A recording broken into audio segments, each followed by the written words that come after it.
Ladies and gentlemen, greetings and welcome to the Paysafe second quarter 2025 earnings conference call. At this time, all participants are in the listen-only mode. A brief question and answer session will follow the formal presentation. If anyone requires operator assistance during the conference, please signal the operator by pressing star and 0 on your telephone keypad. As a reminder, this conference is being recorded. It is now my pleasure to introduce your host for today, Kirsten Nielsen, Head of Investor Relations. Please go ahead. Thank you, and welcome to Paysafe's earnings conference call for the second quarter of 2025. Joining me today are Bruce Lowthers, Chief Executive Officer, and John Crawford, Chief Financial Officer. Before we begin, a reminder that this call will contain forward-looking statements and should be considered in conjunction with cautionary statements contained in our earnings release and the company's most recent SEC reports. These statements reflect management's current assumptions and expectations and are subject to factors that could cause actual results to differ materially from those forward-looking statements. You should not place undue reliance on these statements. Forward-looking statements speak only as of the date of this call, and we undertake no obligation to update them. Today's presentation also contains non-GAAP financial measures. You can find additional information about non-GAAP measures and, where relevant, reconciliations to the most directly comparable GAAP measures in today's press release and in the appendix of this presentation, which are available in the Investor Relations section of our website. Now I'll turn the call over to Bruce. Good morning, and thank you for joining us today. We have continued to build operational momentum this quarter, so let's turn to our financial results. Another good quarter with revenue, adjusted EBITDA, adjusted EPS, all in line with our expectations. We delivered 5% organic revenue growth and strong adjusted EBITDA growth of 12% when excluding the divested direct marketing business. The results reflect continued execution on our strategic priorities and growth across all major product lines. Additionally, we saw continued strong performance from existing customers and increase in growth contribution from new customer wins, along with the launch of innovative new products. We returned $20 million to shareholders in the quarter by repurchasing nearly 1.5 million shares, up from 613,000 in Q1, and we continue to repurchase shares here in the third quarter, as our shares, in our opinion, remain significantly undervalued and provide a unique opportunity for us that we cannot ignore. With the second half underway, we continue to expect an acceleration of top-line growth, especially in the fourth quarter as we deliver on our existing contracts, execute on our sales pipeline, and drive revenue from product initiatives that are already in market. Collectively, this remains on track to drive stronger growth and margin improvement in the second half. Compared to this time last year, our enterprise-level deals and the annual contract value of those bookings are up more than 20% year-to-date, with a healthy backlog of signed business across the gaming and fintech sectors, including digital asset and PayFac merchants, scheduled to go live in the near term, which further supports our confidence in the full-year outlook. Turning to slide 4. I'll share an update on our product priorities, starting with the recent launch of our Pago Efectivo wallet in Peru. While it's early days, we're pleased with the initial reception of nearly 40,000 signups and a strong volume of repeat users. We also see sustained high volumes of website and app store visits and believe we have a strong foundation to build future engagement and growth. But more importantly, this demonstrates our ability to leverage Paysafe's wallet platform to deliver tailored solutions that meet consumers' local payment needs. This is something we plan to replicate in other markets globally as Paysafe identifies opportunities to bring value to consumers and differentiate ourselves in the market. Next, our Skrill digital wallet continues to evolve towards being an entertainment destination with products that enhance engagement and loyalty. Our new free-to-play feature allows users to predict the outcomes of live football matches, creating a fun and engaging experience. We also recently launched our new Sports Corner, which highlights the latest match statistics and live odds from real betting operators. By embedding this key step of the sports betting flow, we allow users to complete many of their main actions within the wallet, increasing the probability of completing a transaction.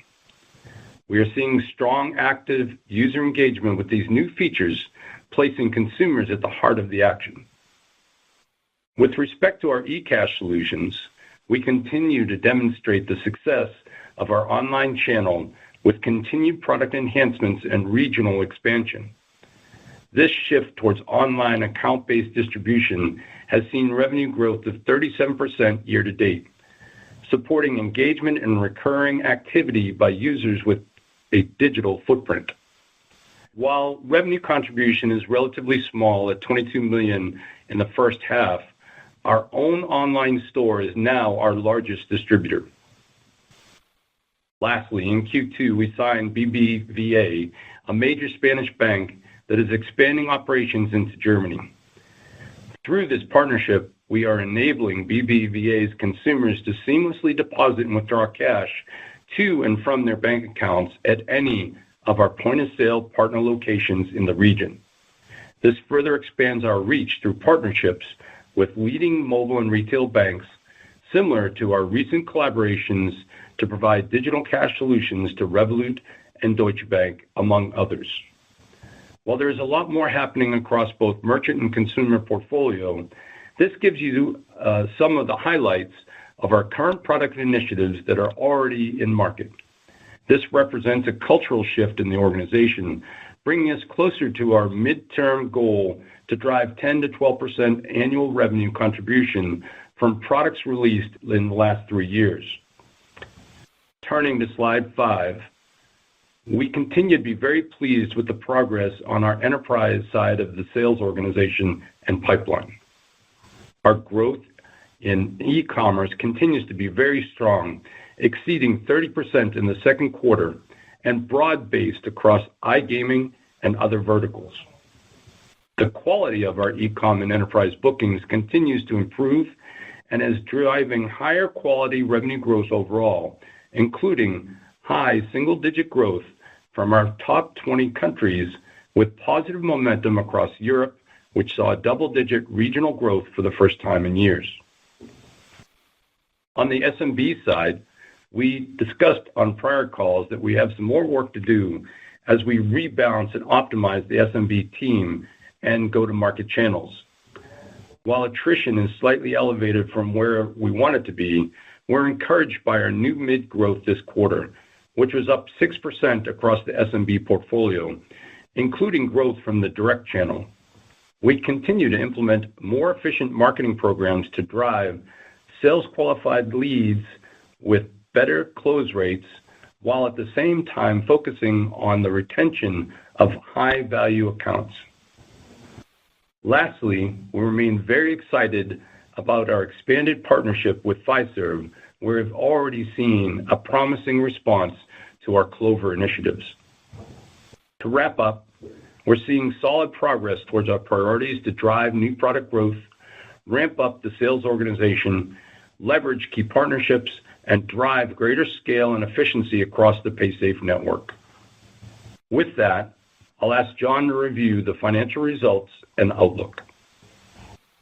Thank you, Bruce.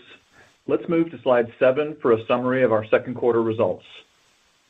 On a reported basis, revenue declined by 3% to $428.2 million. Organic revenue growth was 5% for the quarter, in line with our expectations.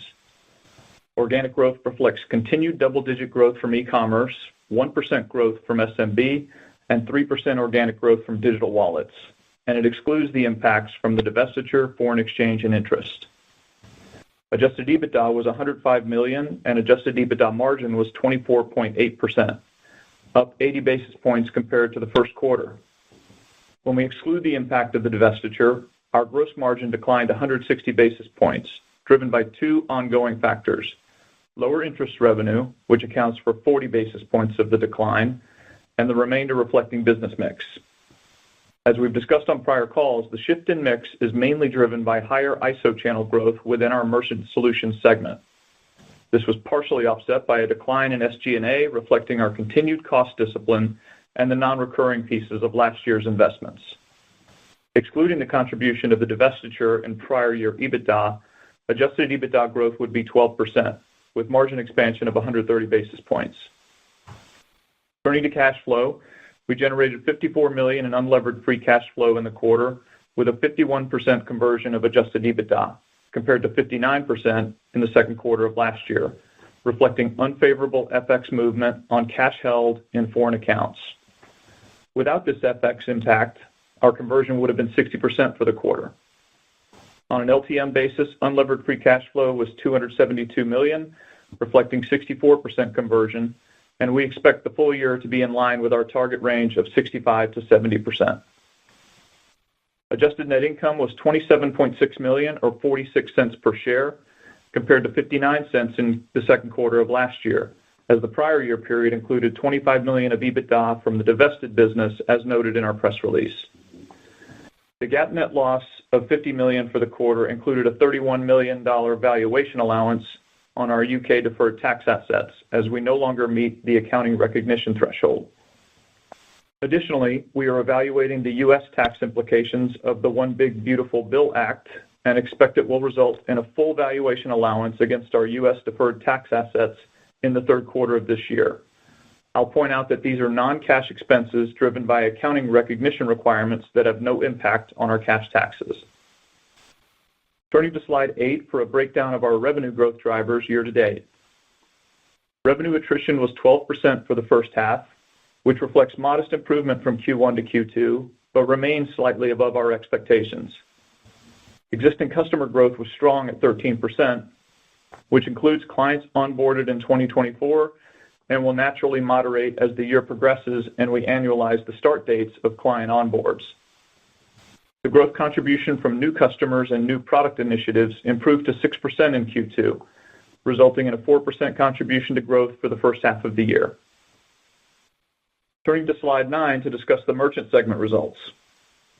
Merchant Solutions volume increased by 9% to $35.7 billion, reflecting strong growth in e-commerce and resulting in organic revenue growth of 6%. As a reminder, e-commerce verticals such as iGaming reflect a higher gross margin profile compared to SMB, but a lower take rate, which is predominantly why volume growth outpaced revenue growth for the segment.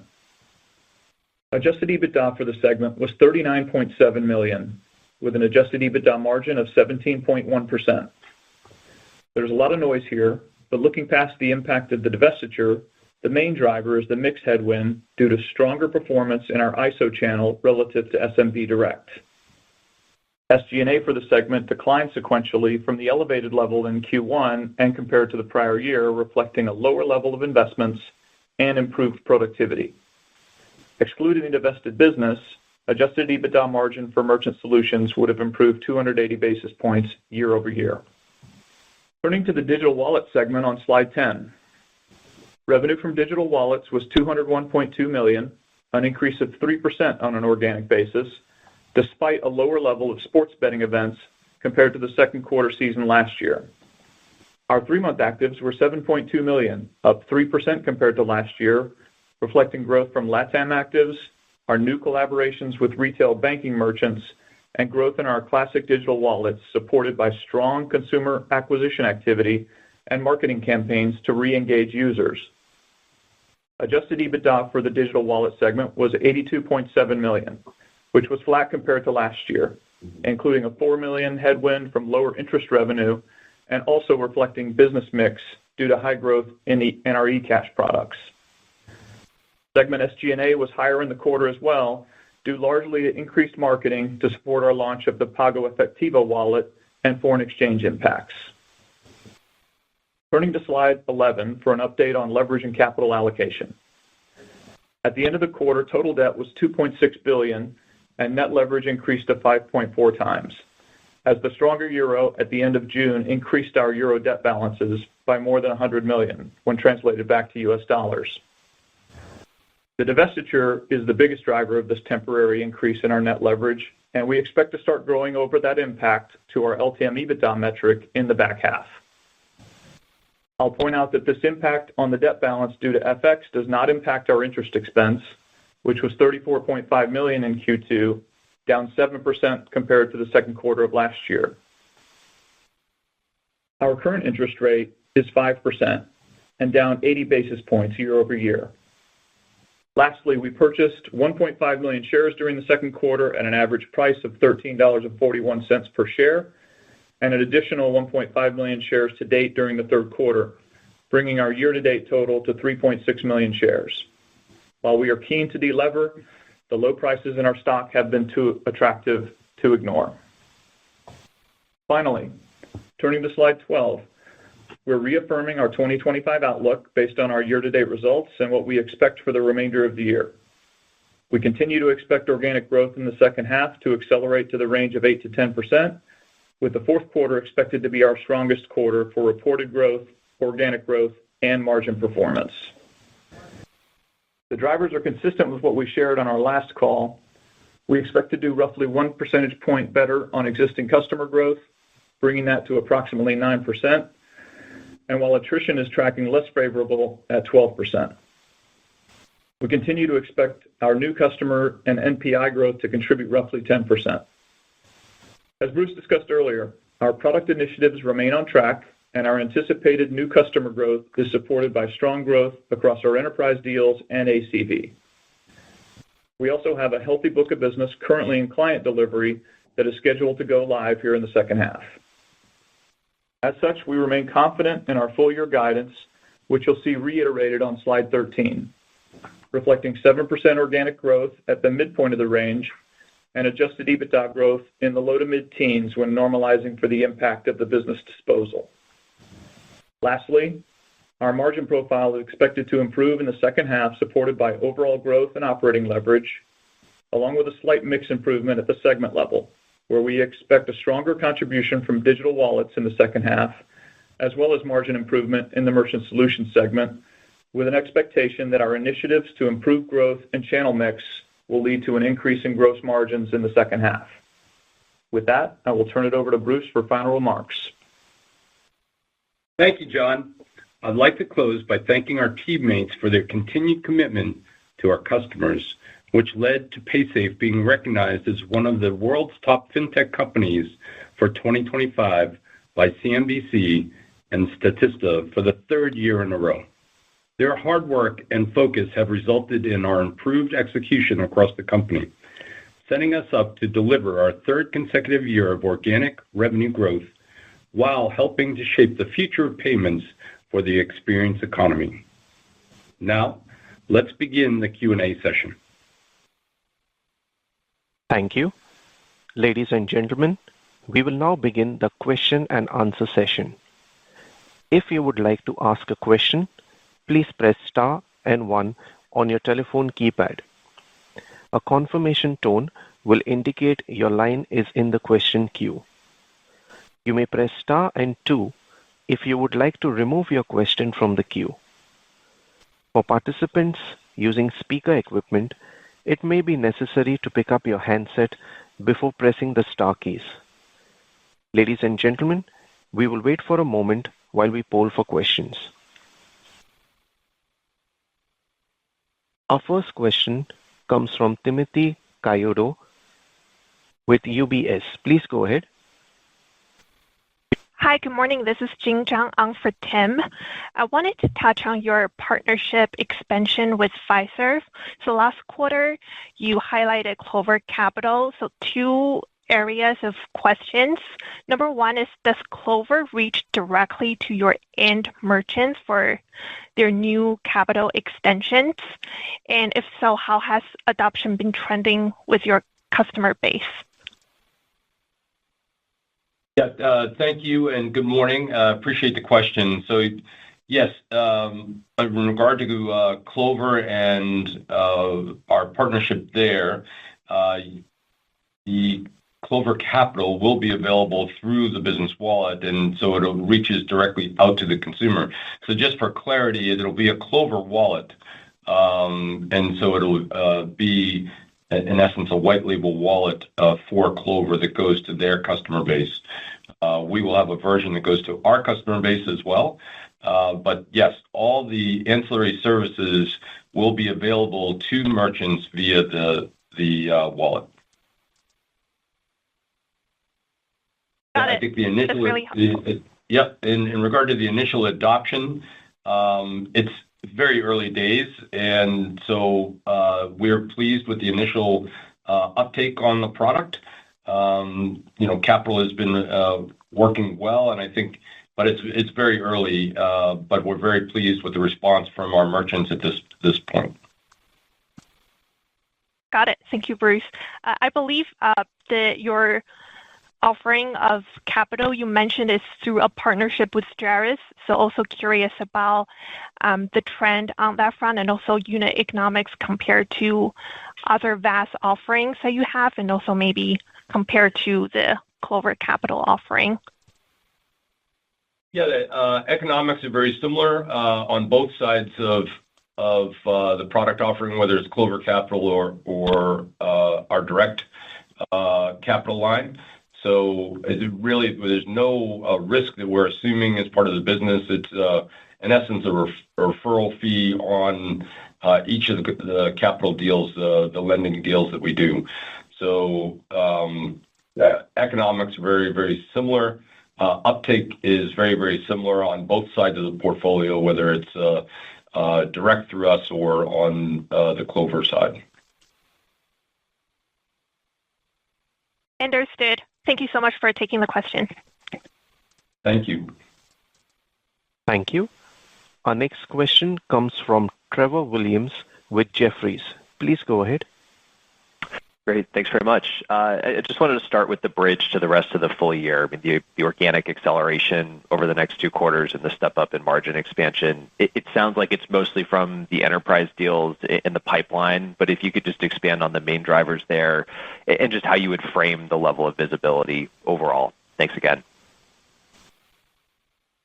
John, you want to jump in on the walk, or I can give you some just anecdotal. So look, I think the vast majority of the back half of the year has already been sold and in various states of implementation or just ramping up. So we believe we have very good visibility into the back half of the year. We see continued improvement in attrition. We see that working in our favor as we get into July. We expect that to continue in the back half of the year, so that's going to add a little bit to growth. John, you want to add anything? I think the only thing I would add then is that likewise, I think per the remarks we made earlier, then also drives the margin expansion in the back half of the year.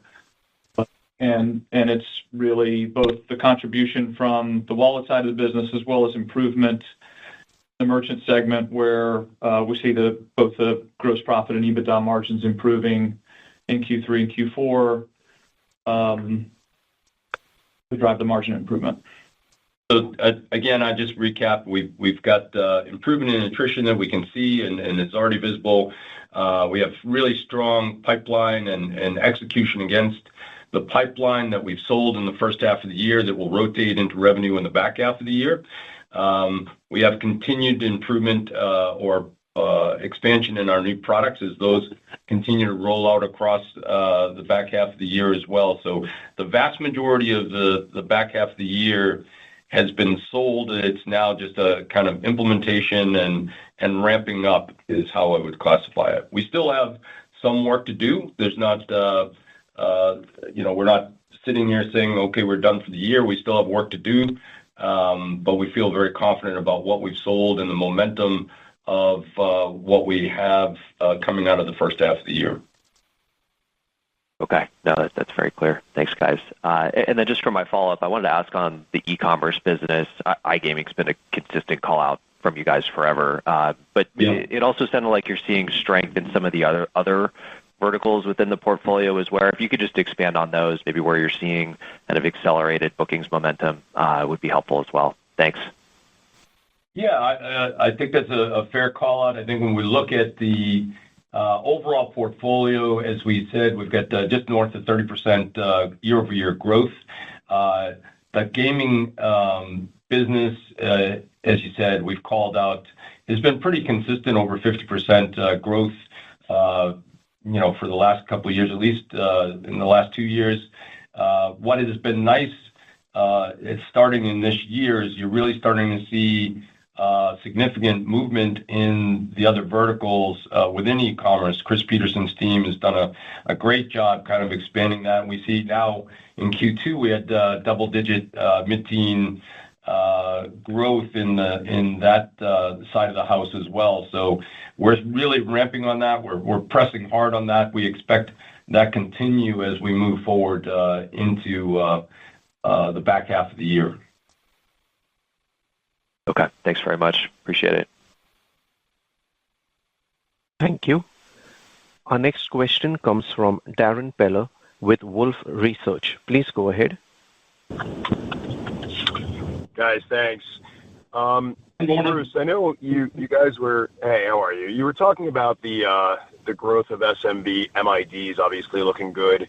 But I know you also called out attrition being a little bit higher. So maybe just give us a sense of the puts and takes on what's going well there versus what you can do to, really what you're doing to improve the attrition that I think you already alluded to. And then maybe a little bit more color on the split between direct and ISO growth within SMB, and any efforts you're going through to improve the direct side. Yeah, happy to do that. So I'll tackle the attrition first. And so the attrition has been something we've really focused on. I think when we set out the guide for the year, we were really hoping to be down around 11% for the year on attrition. We started out the year on a company-wide basis around 12%. We moved to 11% in Q2. And we feel pretty good about where we're sitting. We've implemented a series of new technologies and the way we look at attrition, and we have a data team that now has the ability to kind of predict key indicators on attrition, and so that's allowing us to move through that. I would also point out on our attrition has been a natural something that we've seen because we've been driving some of our merchants and business off over the last couple of years as we've pruned our portfolio. We're kind of coming to the end of that. So you're seeing a natural decline in attrition, and it's really evident in our digital wallet segment. You've seen a couple points of improvement on that side. So this is moving just as we thought it would, and we feel very good and confident about the attrition continuing to mitigate as we move down through the rest of the year. On the SMB and enterprise, as I've covered, really strong growth in the enterprise side, both on the gaming side and our other channels on e-commerce. So feel very good about that side of the business. I think the big turnaround on SMB this quarter has been really fantastic. I think Rob Gatto and his team have done a nice job of getting us back on track. I think as we came into the back half of last year, we had some SMB mid-production challenges, and we've kind of turned that corner. So we had really nice growth, probably the best quarter we've had in probably a year and a half. From a mid-production, we returned back to a positive mid-production and feel very good about going into the back half of the year. We do have a little bit of an easy grow over on the back half of the year from a mid-production standpoint. So, I would anticipate seeing a double-digit mid-production growth profile as we go through the back half of the year, just based on the steady state of what we did in July. We had a very strong July mid-production, and we'll continue to see that as we go through the back half of the year. Again, we have a great product with Clover that is really helping us in that market. We feel very good about our partnership with Fiserv, and I think overall we've got a lot of those issues resolved, and we're moving in a very positive direction. And that's, Bruce, that's direct also? I know the ISOs Yes. that you called out being strong. Yep. Okay, that's good to hear. On a direct basis, we had 7% growth on a direct basis in Q2 on our mid-production. Okay, great. And then just quickly on July and August, Any sense you can give us for a minute on what you're seeing right now out in the market? In July and August, that's probably getting a little out in front, but I've already, I guess, commented a little bit that July looked pretty solid for us. Feel very good about July. Really strong mid-production. Nothing unusual in July. It was just a solid month in July, so feel very good about where we're type of trend. Yeah. Yeah, good volumes, good. Just a solid month in July. Okay, very good. Thanks, guys. Thank you. Our next question comes from Andrew Hart with BTIG. Please go ahead. Hey, thanks for the question. Good morning. Thanks for the question. Just one from me. Can you talk a bit about the ramp in the direct sales team that we've been talking about the last couple of quarters? Are they all on board now? And then if they are, how close do you feel they are to becoming fully productive to the level you'd like to see? Yeah, Andrew, great question. So when I look at our sales team, we're up about 56% from where we were in Q2 23. So the team has definitely grown quite a bit. Productivity is very good. When we look at the productivity per rep, enterprise is remain constant. So even though we've added a bunch of people there's very steady production across that group. When you look at our SMB group, it's kind of a story of two different. We had an in-market group and our normal telesales group. The telesales group has performed very well. Actually, their production per rep has increased. The in-market has been weaker as we try to work through that. So we've made some adjustments. Rob's doing a great job kind of adjusting the group there on the in-market piece. But overall, enterprise is executing at a high level. The direct telesales organization is doing exceptionally well, and we got a little bit of work still to clean up on the in-market piece. Thanks, Bruce. Thank you. Our next question comes from Matthew Inglis with RBC Capital Markets. Please go ahead. Hey, good morning. This is Matthew Inglis. Good morning. At RBC. Hey, good morning. So on the SMB sales side, in the past, you've talked about expanding into additional states and verticals. Can you give us a sense for the progression there? And is this something that could be maybe meaningful to growth in 2026? And I apologize that the question was SMB verticals? States. Oh, states. Sorry. Yeah. The expansion into additional states and verticals. Yep. Yes. Yep. So good progress there. I think as we expanded the sales team, we targeted different states. I don't have the stats in front of me on state productivity, but overall, we're seeing good production across the board on the SMB side. As I just alluded to, our direct telesales team is actually positive productivity per rep, year over year. So really seeing nice activity there. I would call out as well that our marketing team is really doing a great job. We've brought a lot of science to what we're doing about the lead generation. They've done a very nice job really improving the efficiency of the sales cycle. So overall, feel like we're trending in a very positive direction on the SMB side.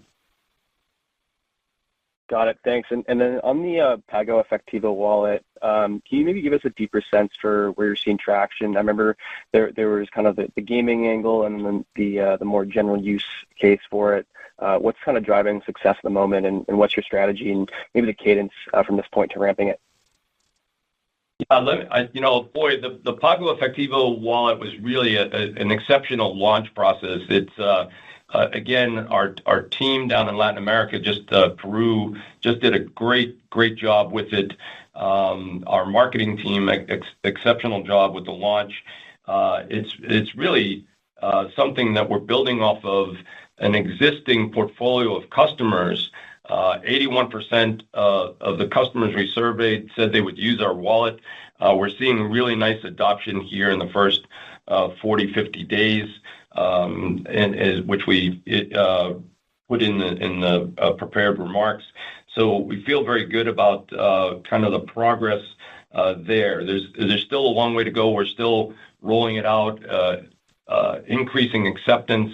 But overall, we see some really nice things that are emerging. We see an increase in the number of transactions from our existing Pago customers as they move into the wallet. So their number of transactions per month is more than doubled. So we feel very good about the potential there as that continues to roll out. But overall, I think the launch has exceeded our expectations, and the teams have really done an outstanding job getting that product launched. Now it's just going to be making sure that we drive acceptance across the market. Both the gaming piece is an obvious piece, but broadening that out across the Peru market is really going to be important, and we feel like we're in a good position to do that. Really solid effort by the team there. Great. Thanks so much, guys. Thank you. Ladies and gentlemen, if you would like to ask a question, please press star and 1 on your telephone keypad. Our next question comes from Aditya Buddhavarapu with Bank of America. Please go ahead. Hey, Bruce, John, this is Aditya from Bank of America. Thanks for taking my question. Just to follow up on e-commerce, so I think you pointed out the strong traction you're seeing across verticals. Just keen to understand how that e-commerce growth is split across maybe different geographies as well, but also or also different regions, but also just trying to see how much that is coming from the market versus maybe some share gains that you're seeing in your verticals. Yeah. So thank you and good morning. It's a great question. What we are seeing out of that vertical is a little bit of geographic expansion. We talked a little bit about Europe and the growth of the European region. Part of that growth is really being fueled by cross-sell opportunities that we've had with e-commerce into our European customers. And so that's really helping fuel some of that e-com growth outside of the gaming vertical. So we feel very good about the opportunities that we've had there in Europe. Obviously, that group operates on a global basis. I wouldn't say there's one particular market that jumps out more than the other. I think that that team now has a product that they have the ability to go sell on a broad scale basis. We're finding our footing on how to sell it, and I would expect to see continued growth in that side of the business as we move forward. Got it. And if you could just also talk about the competitive dynamics you're seeing in the e-commerce space in your key verticals and maybe the region as well. I apologize. I missed Can you just repeat that? I apologize. I missed the beginning of the question. Apologies. If you could just expand on the competitive dynamics you're seeing in e-commerce as well, maybe in your key verticals and regions. Okay. I think all of these markets in e-commerce are highly competitive. I think that for us, we have such a small market share. There's tremendous opportunity to continue to grow, even if we're coming in second or third in a particular e-com opportunity. We're getting volume that we didn't have before because our product is getting better and our team is getting more adept at selling it. So there's tremendous growth opportunities for us for the foreseeable future in this. We won against anybody. There's lots of competition out there, but we feel pretty good, especially the closer you move towards video gaming and gambling. We do exceptionally well. And now, as we broaden out our product set, we'll be moving into some of the other verticals where we feel we can compete. Focusing on complex transactions. Like the things that are complex, we do exceptionally well with because of the foundations that we have around risk management, regulatory environments. Those things are things that help us stand out and perform very well. Got it. And just maybe a question on the growth of digital currency or stable coins, given that's been top of mind for a lot of people. How do you see that fitting into your digital wallet business, in terms of maybe making a traditional option for consumers to hold those in those wallets? Do you think that's something which could be, a additional feature on your offering? So the stablecoin question, I guess, is probably the one that everybody's been talking about. We've been using stablecoin for a number of years, drive revenue from stablecoin for a number of years, predominantly as a mechanism moving from crypto to fiat, fiat to crypto. But I think the use cases are really something that are just in the beginning stages of exploring, right? So what we see is more use cases around treasury functions, but our business is not really cross-border into third world markets. That's not really what we do. So it's really about the expansion of other use cases for stablecoin. And like everybody else, we're looking at those. Right now, it's, for the way we look at it, it's a decent tool, but you could liken it to prepaid without acceptance. And we're trying to figure out how do we leverage our distribution network to leverage that technology more. But I don't know that we're as caught up on the hype. We've been using it for a number of years, as I said. Don't see that as a dramatic change to where we are today. Understood. Thank you very much. Thank you. Ladies and gentlemen, as there are no further questions, I would now like to hand the conference over to Bruce Lowthers, Chief Executive Officer, for closing comments. Well, thank you very much. I really appreciate everybody joining us here today. Again, want to thank our team here at Paysafe for all their continued hard work, as we are driving forward through the year. So thank you all, and look forward to speaking with everyone again next quarter. Have a great day. Thank you. Ladies and gentlemen, the conference of Paysafe has now concluded. Thank you for your participation. You may now disconnect your lines.